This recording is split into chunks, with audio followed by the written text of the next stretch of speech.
Una declaración que utiliza el Dr. Stefanovich con el fin de demostrar que el pueblo de Dios nunca llegará a un estado sin pecado mientras esté en esta carne, es la que se encuentra en Señales de los Tiempos, 16 de mayo de 1895, la cual dice así: cuando termine el conflicto de la vida, cuando la armadura sea colocada a los pies de Jesús, cuando los santos de Dios sean glorificados, entonces y solo entonces será seguro afirmar que somos salvos y sin pecado.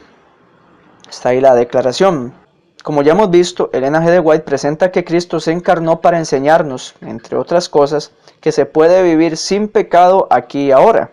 Por lo tanto, la declaración anterior no puede contradecir un principio claramente establecido por la profeta del Señor en otras declaraciones.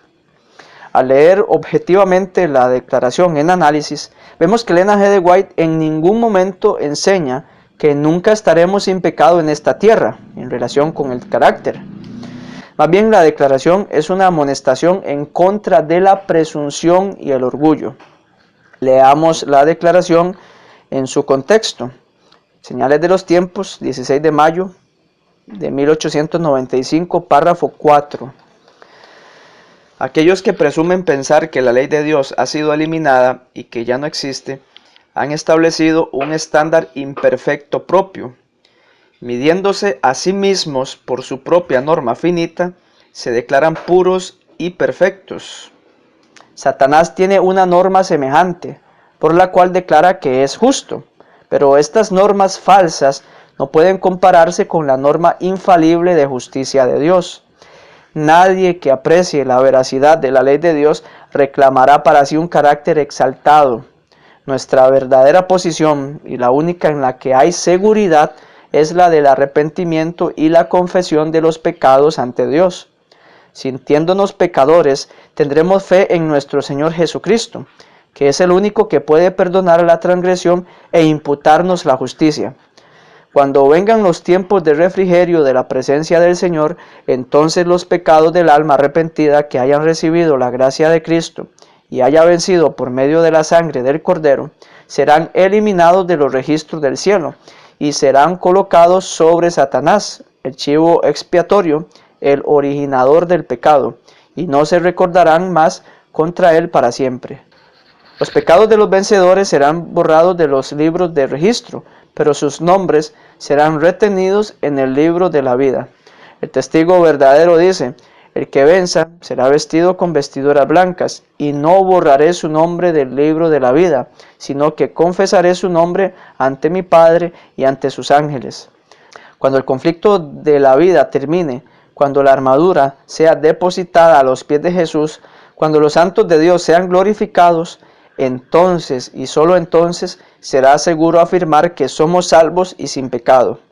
La verdadera santificación no llevará a ningún ser humano a declararse santo, sin pecado y perfecto. Deja que el Salvador proclame la verdad de tu carácter. Está ahí la declaración.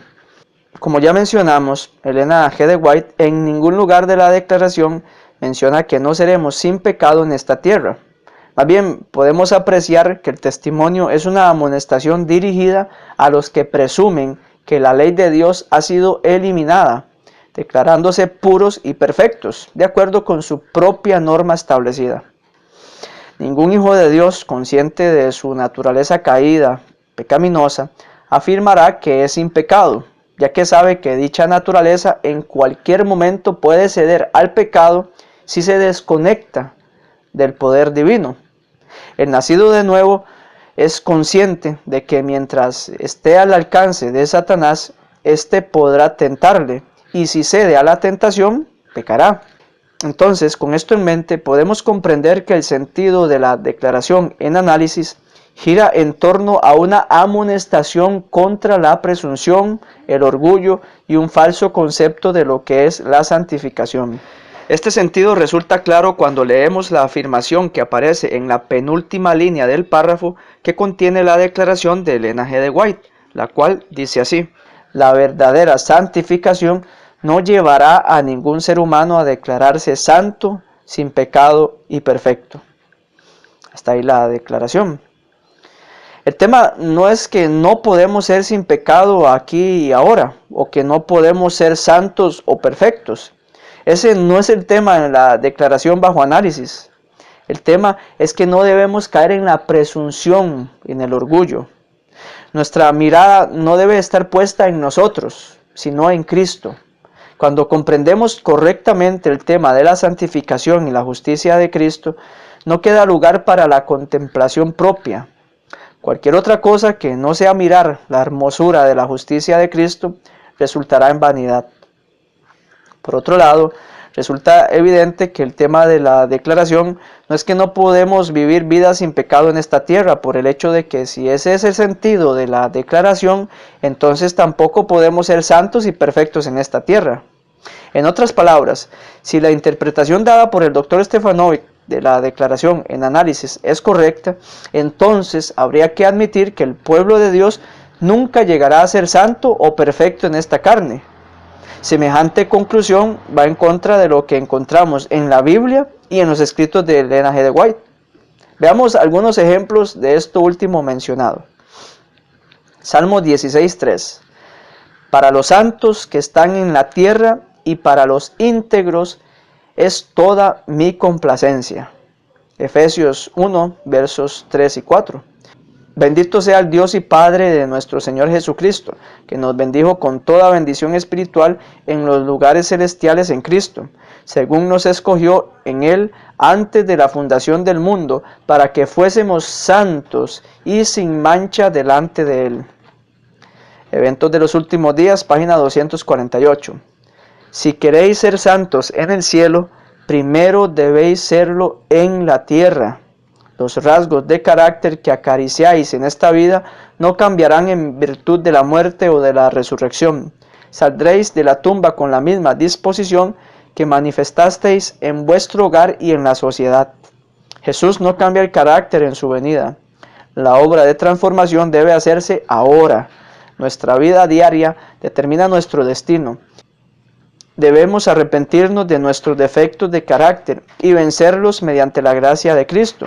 Y debe formarse un carácter simétrico mientras estamos en este periodo de prueba, a fin de que seamos idóneos para las mansiones de arriba. Proverbios 11:20. Abominación son a Jehová los perversos de corazón, mas los perfectos de camino le son agradables. Salmo 119:1. Bienaventurados los perfectos de camino, los que andan en la ley de Jehová. Y el deseado de todas las gentes, página 278. El ideal de Dios para sus hijos es más elevado de lo que puede alcanzar el más sublime pensamiento humano.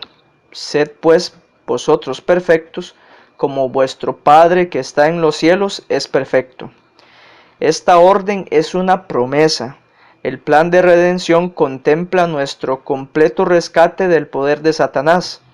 Cristo separa siempre del pecado al alma contrita. Vino para destruir las obras del diablo y ha hecho provisión para que el Espíritu Santo sea impartido a toda alma arrepentida para guardarla de pecar. La intervención del tentador no ha de ser tenida por excusa para cometer una mala acción. Satanás se alegra cuando oye a los que profesan seguir a Cristo buscando excusas por su deformidad de carácter. Son estas excusas las que inducen a pecar. No hay disculpa para el pecado. Un temperamento santo, una vida semejante a la de Cristo, es accesible para todo hijo de Dios arrepentido y creyente. El ideal del carácter cristiano es la semejanza con Cristo. Como el Hijo del Hombre fue perfecto en su vida, los que le siguen han de ser perfectos en la suya. Jesús fue hecho en todo semejante a sus hermanos. Se hizo carne como somos carne. Tuvo hambre y sed y sintió cansancio. Fue sostenido por el alimento y refrigerado por el sueño. Participó de la suerte del hombre, aunque era el inmaculado Hijo de Dios. Era Dios en la carne. Su carácter ha de ser el nuestro. El Señor dice de aquellos que creen en Él: habitaré y andaré en ellos, y seré el Dios de ellos, y ellos serán mi pueblo. Hasta ahí la declaración de la hermana White. Podemos ver cómo la Biblia y Elena G. de White presentan claramente que podemos ser santos y perfectos en esta carne. Cuando Elena G. de White menciona que la verdadera santificación no llevará a ningún ser humano a declararse santo, sin pecado y perfecto, es en el sentido que ya mencionamos. Es decir, en el sentido de que el Hijo de Dios no será jactancioso ni orgulloso. Otro argumento que utilizan los proponentes de la nueva teología para sostener que los 144,000 pecarán es el que veremos en el próximo video.